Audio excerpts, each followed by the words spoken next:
Hello everyone, my name is Isaac Miroshenko and I am the Program Director here at the Center for Allied Health Education. I am the Program Director for the Radiography Department. I am also the Chief RSO, which means Radiation Safety Officer. I've been at the Center for Allied Health Education for 5 years. I was also a former student. I got my BA degree from Baruch College. I got my master's degree from Stony Brook University. I am also officially certified by the Nuclear Regulatory Committee. I took an official course at Columbia University, certifying me as the RSO of the facility.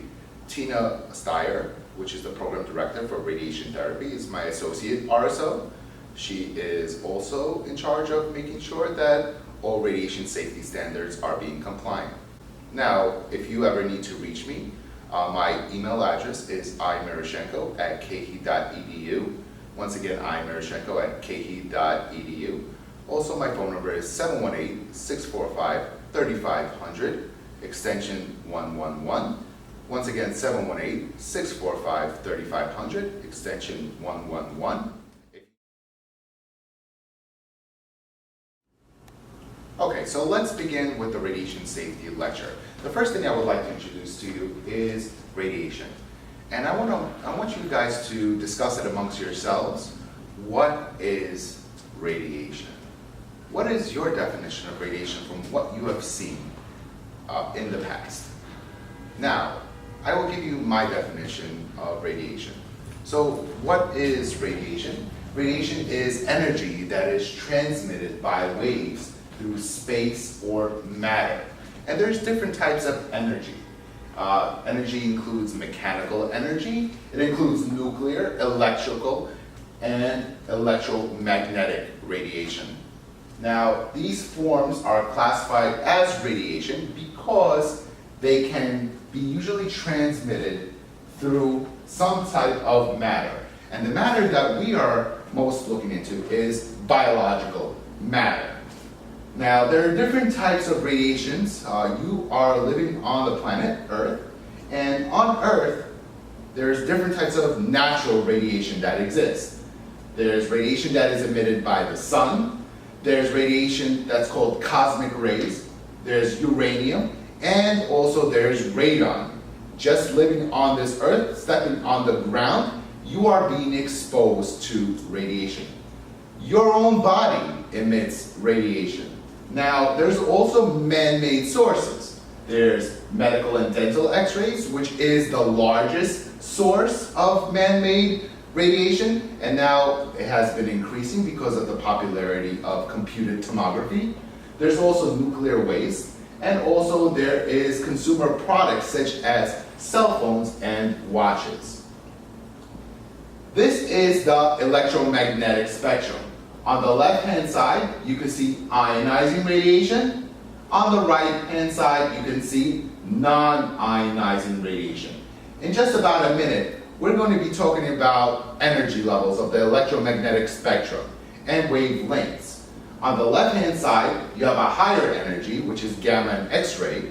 And on the right-hand side, you have radio and microwave frequencies, which is less.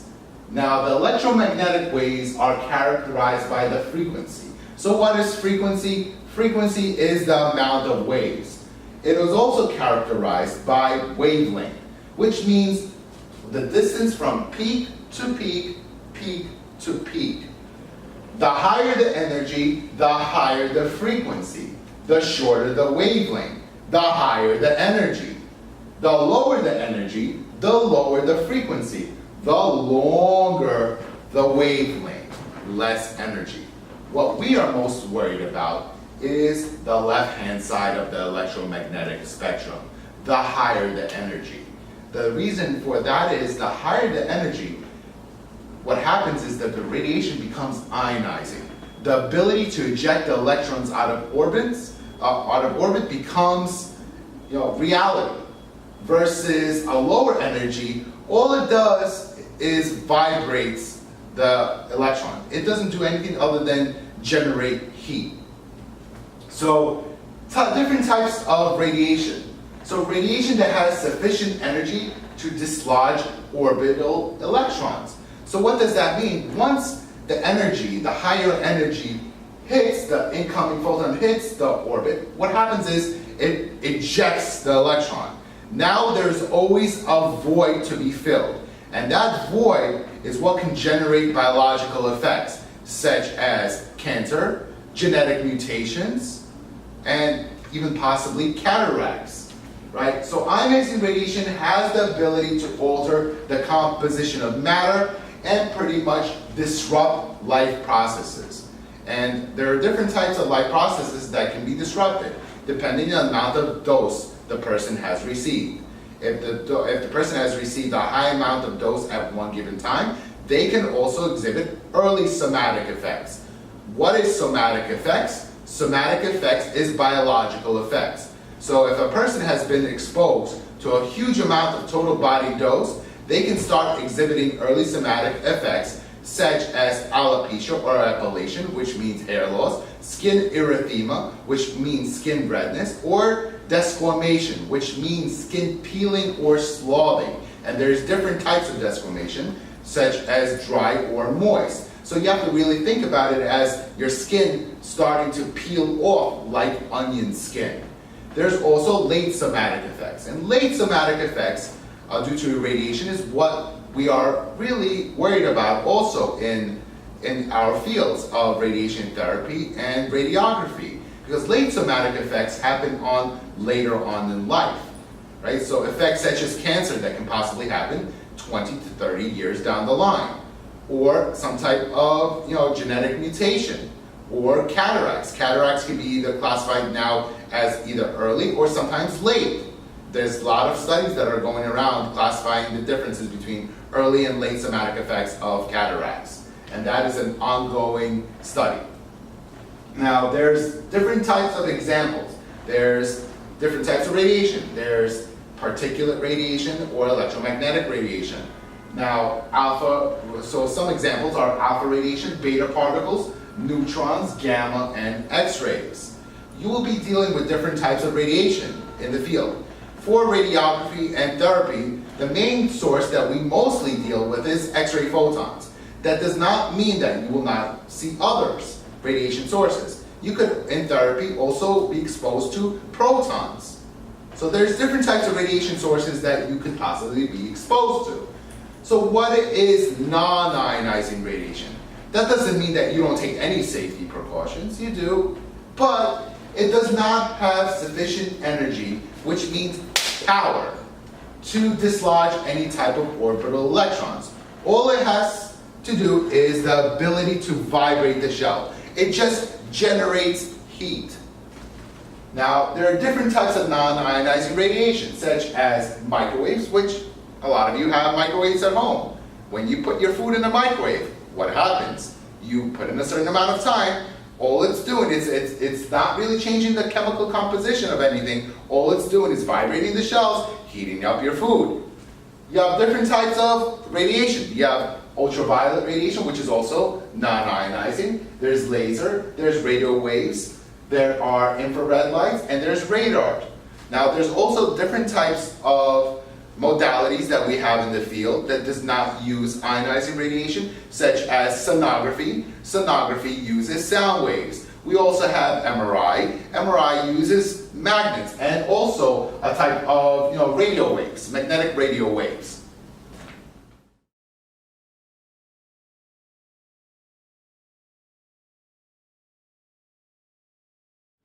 So radiation in medicine.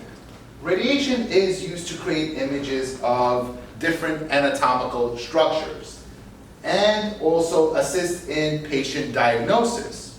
And also it's the ability of the radiologist to interpret the images. It gives that ability.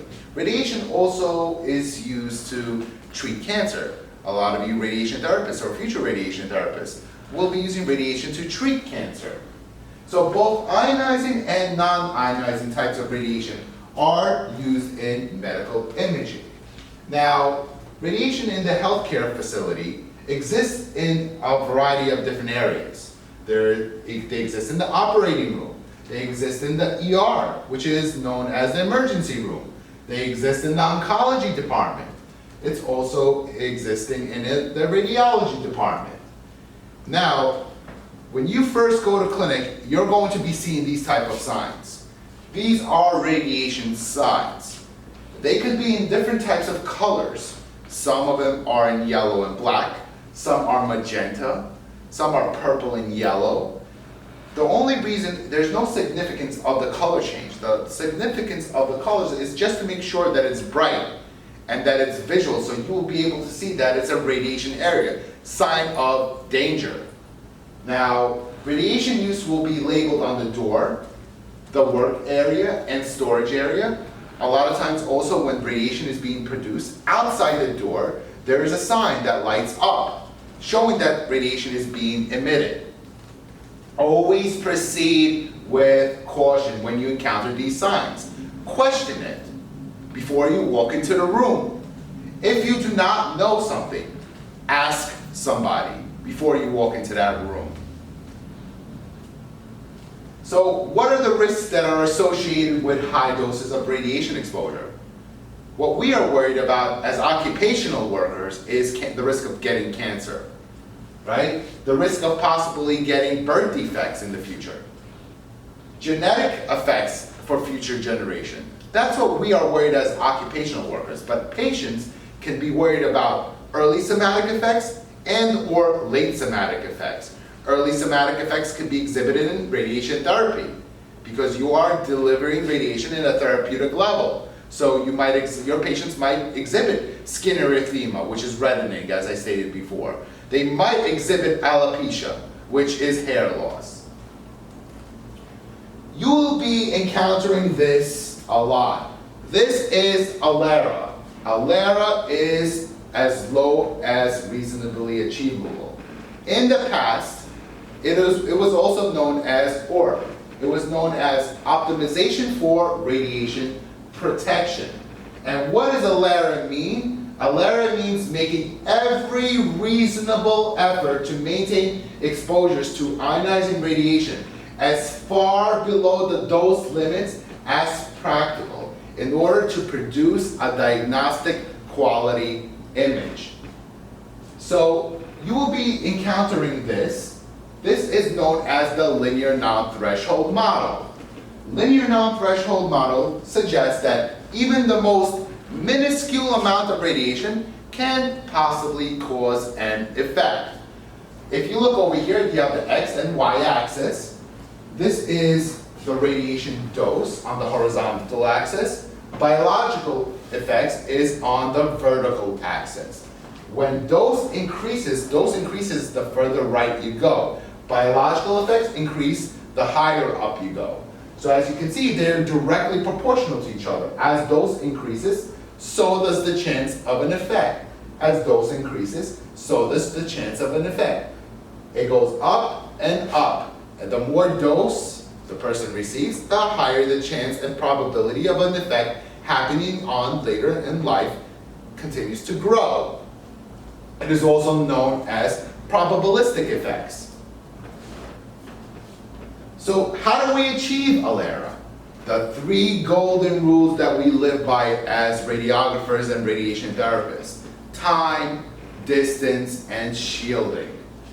The less time you are in the room, the less exposure you will receive. Distance, distance, distance. That is the best way we can protect ourselves as occupational workers. The further you are away from the source of radiation, the less chance of exposure for the occupational worker. So basically what that means is the further you are away from the beam, the less intense the beam is. And there's a big confusing point that happens. What is intensity? A lot of people associate intensity as the push of the beam, the quality. That is incorrect. Intensity is the amount of photons. It's the energy level. It's the amount of photons, the amount itself, but not really the push of the beam. So I will give you an example. Assume that we have grass over here, and I have a hose of water. Consider that hose of water as photons, right? The closer I get to the grass, how intense is the water, aka photons? Very intense. As I go further away, the intensity becomes less and less because it diverges.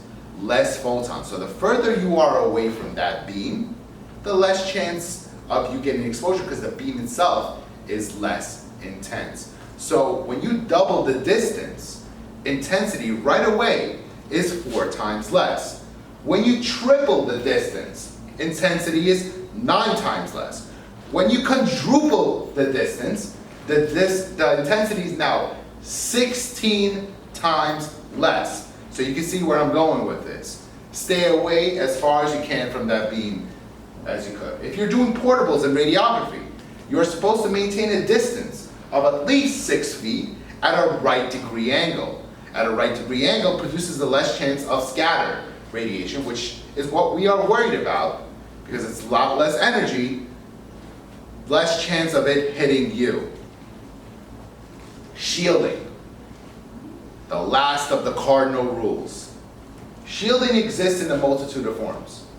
In radiography, we have primary barriers and secondary barriers, which are in the room. We also have lead aprons that we protect ourselves when we have no primary barriers or secondary barriers. In radiation therapy, we also have primary barriers, we also have secondary barriers, and the materials that are being used could vary between different radiation sources.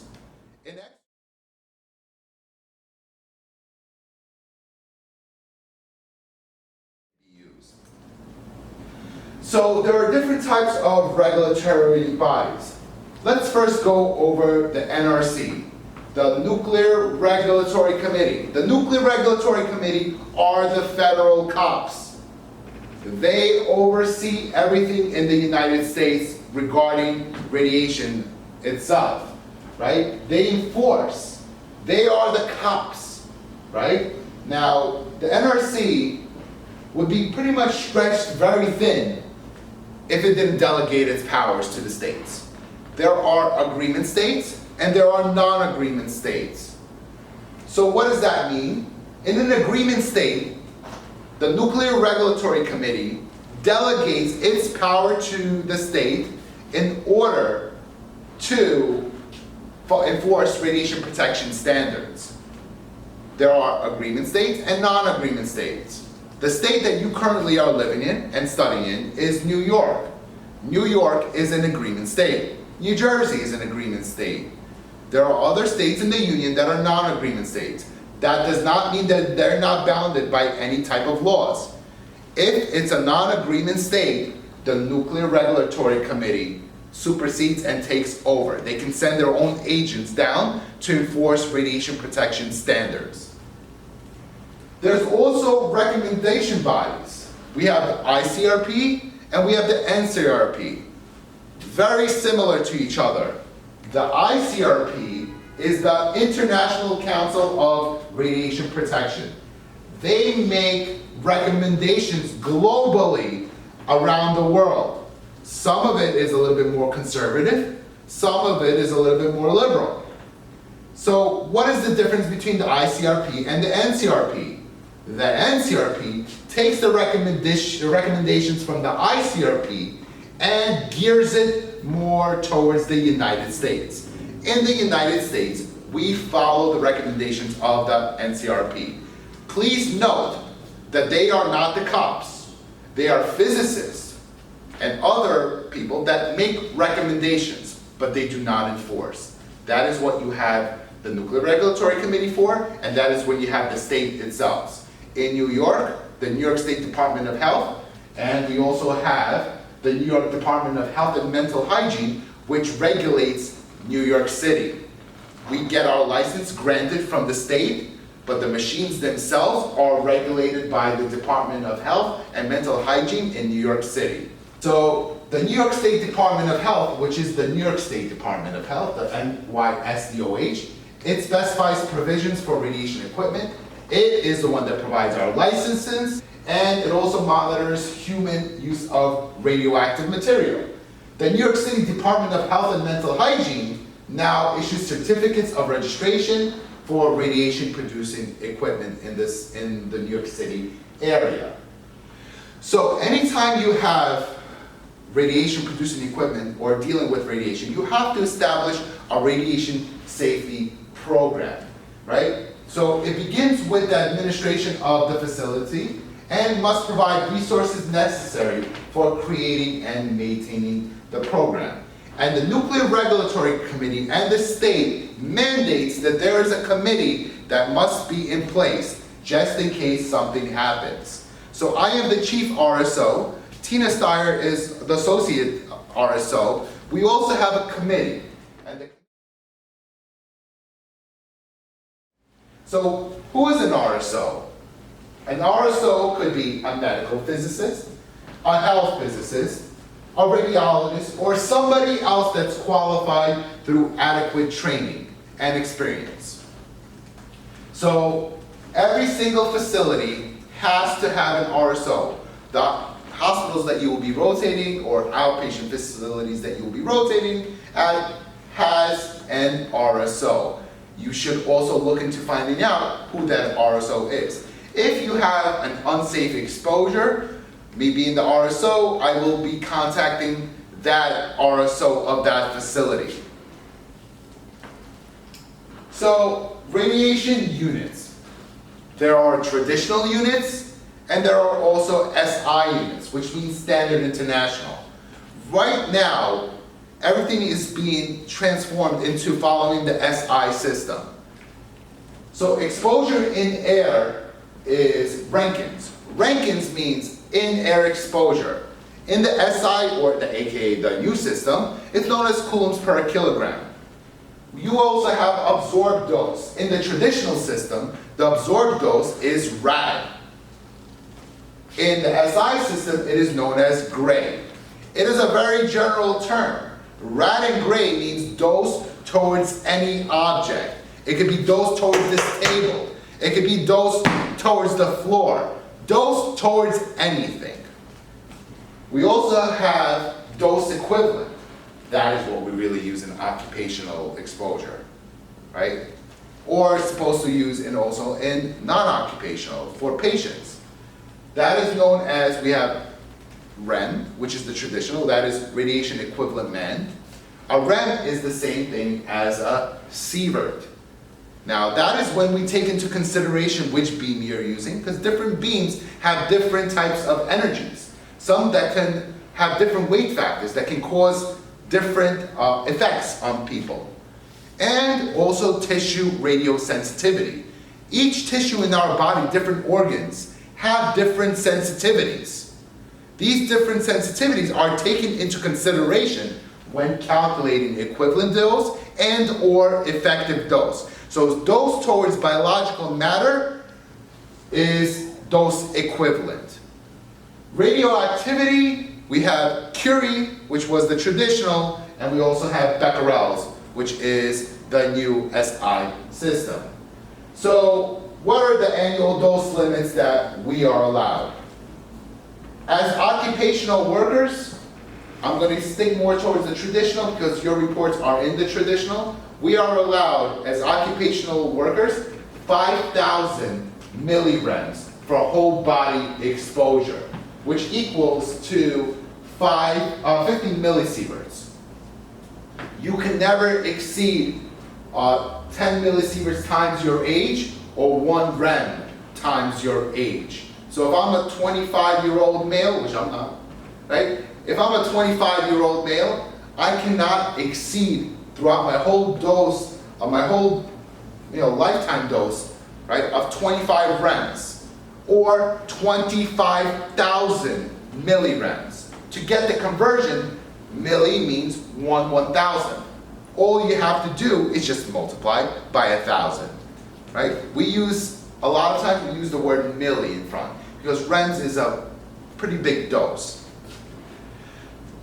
As a student, we follow the NCRP recommendations of 100 millirems for the total body exposure. You are technically allowed 5,000 millirems, but I'm being extra cautious. I'm allowing you the same amount of dose as the general public. So we have different types of investigational levels that I investigate and Tina investigates. So we have ALARA 1 and ALARA 2. In ALARA 1, if you will receive 25 millirems of exposure in a quarter, you will be counseled. You have to fill out an incident report. I have to investigate. Why did you receive that amount of dose? ALARA 2 is going above that level. You are achieving almost the allowable limit. Then it has to be an investigation beyond the scope of ALARA 1, because I need to find out what happened and why you received such a dose. Now please understand, 100 millirems is the same amount of dose that is allowed in the general public. It is extremely, extremely low, but I'm being very cautious because I want to make sure, and Tina wants to make sure, that we protect you as much as we can. Now, why are occupational exposure limits established? So it's to eliminate the possibility of producing some type of radiation injury, even an acute radiation injury. An acute radiation injury is skin reddening. Also to reduce the probability of the occurrence of chronic radiation injury to the same levels as other occupations. Such as also we want to limit the chances of you getting cancer. So your occupation as a radiographer or a future radiographer or a future radiation therapist or a radiation should be just as safe as any other profession.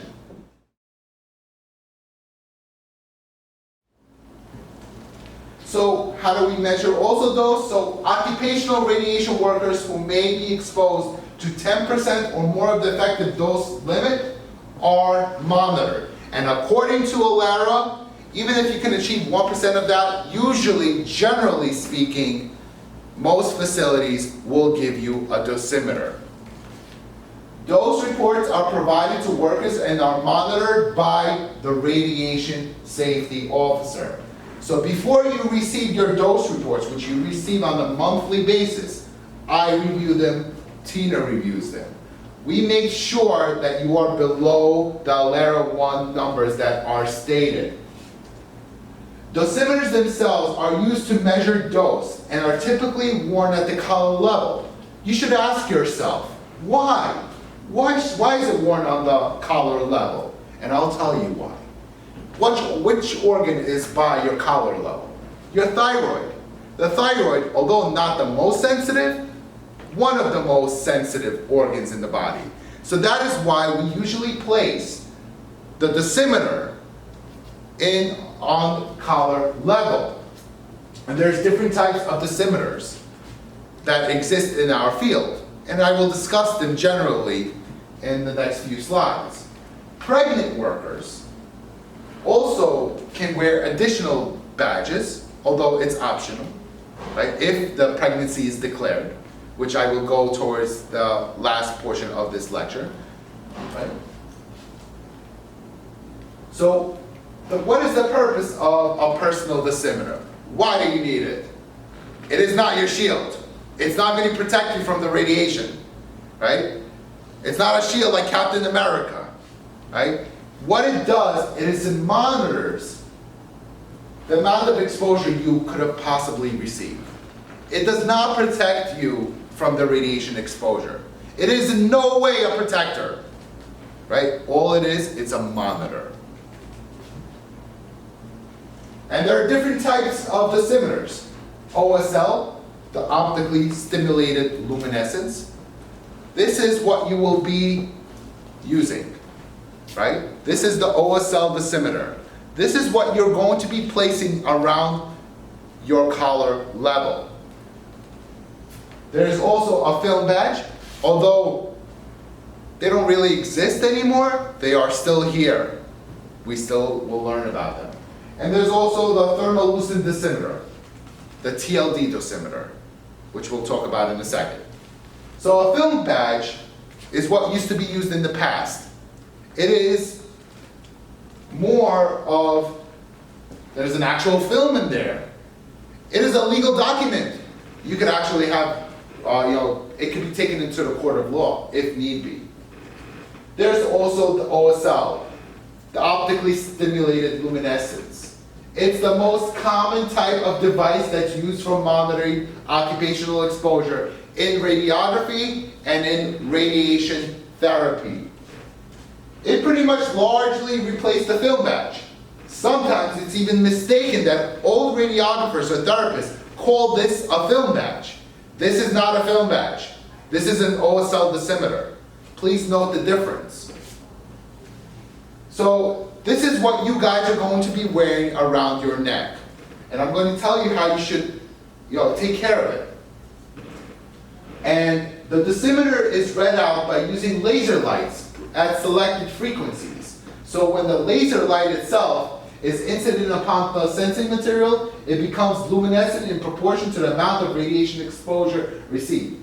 What does that mean? The radiation that hits this will emit, when it's led by laser readers, it will emit light to the amount of radiation that is received. English, right? Now, they can be worn up to 1 year, but it's common practice to wear it for a period of 1 to 3 months. I require it to be replaced every month. That does not mean if you're on vacation, and let's say it's 2 days late, that does not mean that these OSL dosimeters expire. They do not expire. They are good up to 1 year.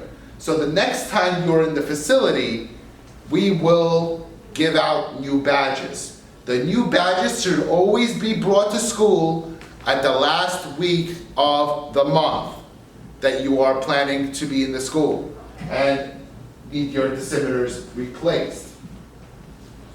Now, the great things about these OSL dosimeters is that it contains different types of detectors. Such, the main one is the aluminum oxide detector, right? So, and it also has different types of filters, aluminum, tin, and copper. And the reasonings for those different types of filters is there could be discrepancies, and it can distinguish between different types of radiation sources, between either X-ray or beta radiation, right? So there's different types of filters, aluminum, tin, and copper. There's also aluminum oxide detector. So you can see if I would open up this dosimeter, if I would open it up, you would have an aluminum oxide detector. You would have the window, which you can see this little circle over here. There's a window, and there's different types. There's copper, aluminum, and tin. Different ones have different atomic numbers. Now, aluminum has an atomic number of 13, right? You also have copper. Copper has a higher atomic number, which means better absorption properties. So if you have a lower energy, and it's absorbed by the aluminum, that is how it can discern between different types of radiation versus a higher energy, which will go right through the aluminum. And that is how it can decipher between different types of radiation. Right? And that is why we use it. And it's very sensitive. Pocket ionization chambers, they're given more towards patients that will be in the radiation exposed area. They give an instantaneous readout.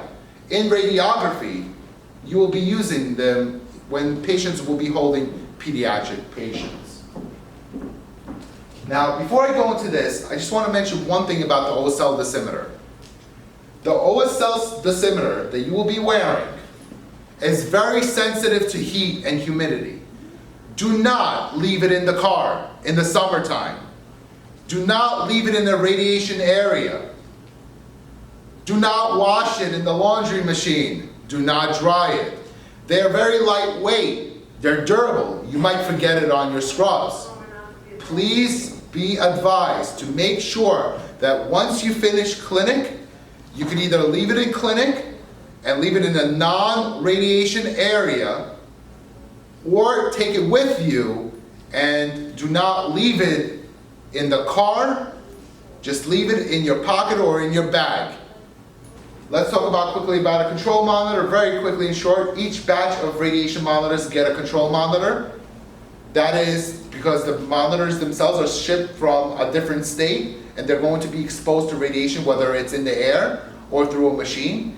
What it does is it deletes the amount of radiation exposure in each batch that the that the monitors went through. So for example, if the monitors are coming from California to New York and was exposed to 13 milligrams, and then the badges need to be shipped back to California and exposed to another 13 milligrams, it has been exposed to 26 milligrams. That means that all the badges in the bag were exposed to 26 milligrams. And what we do is we deduct that 26 milligrams from that because it's a false read.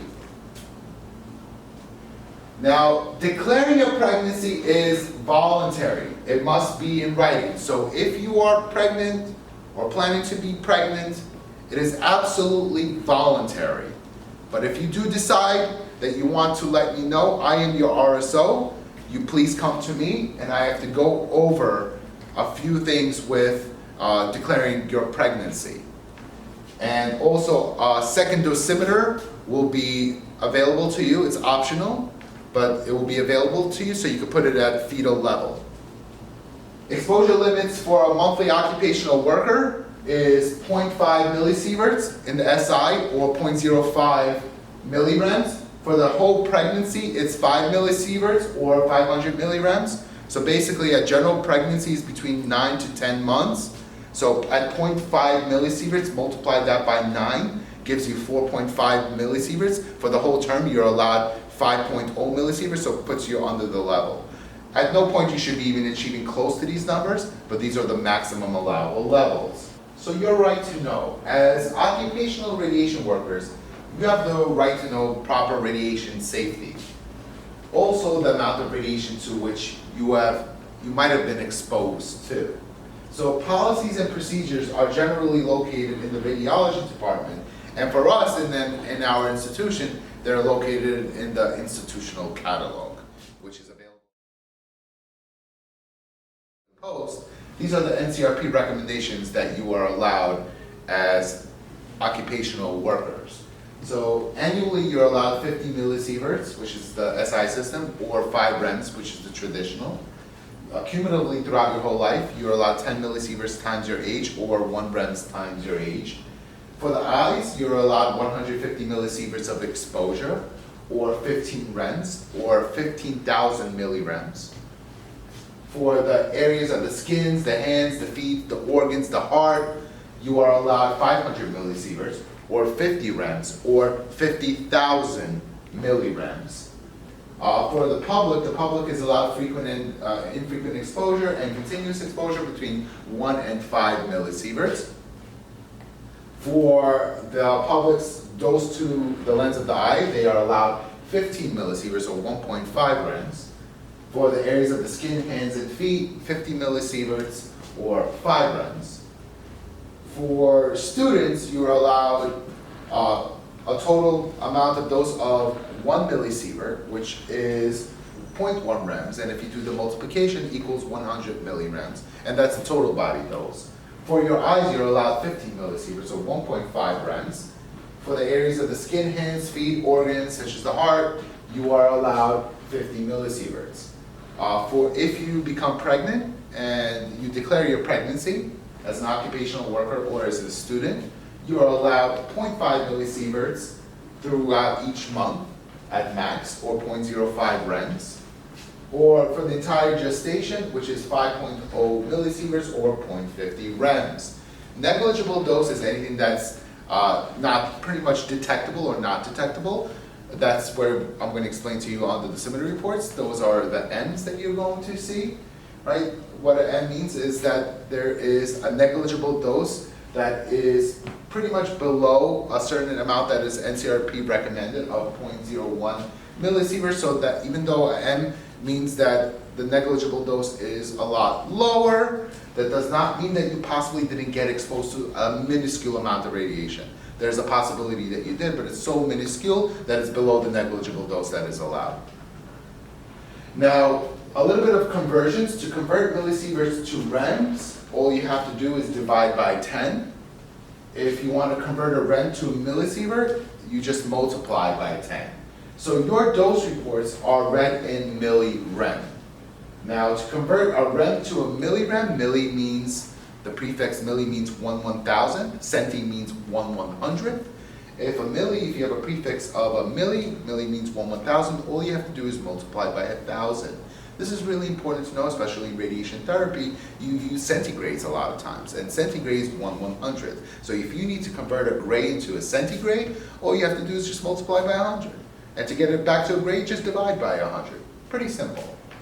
Now, as a student, you're allowed 1 millisievert of a cumulative effective dose. So 1 millisievert, if you do what I taught you guys, 1 millisievert divided by 10 gives you 0.1 rems.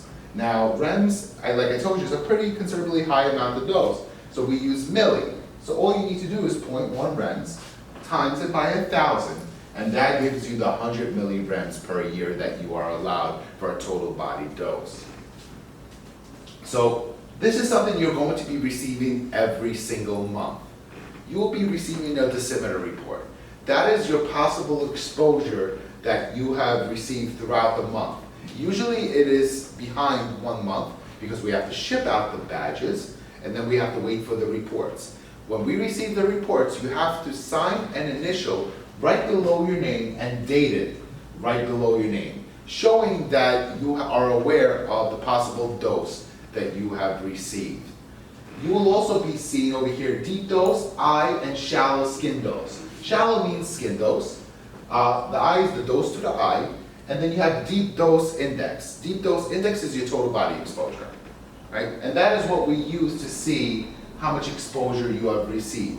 If you have received a dose of an M, that means that you're below the negligible dose that is recommended by the NCRP. You might be receiving doses where it says 1 millirem, 2 millirem. Those are not alarmable levels. If something reaches and approaches the Alera 1 numbers, you will be hearing from me. Hopefully you will not be hearing from me for the next 2 years. That means you are following radiation practice standards. Now if you do hear from me, I will reach out to you. You will have to fill out an incident report, which is available on the school website, and an investigation will proceed.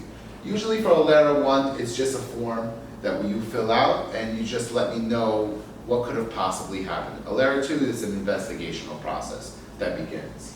So this report, get used to it. You will receive it once a month, where you will have to initial and date it to show that you actually went through your dosimeter report and you know the possible exposure you have received. This report is also signed by me, showing that I went through it myself, right? That I went through it myself, and that I am aware of the amount of dose that you could have possibly received.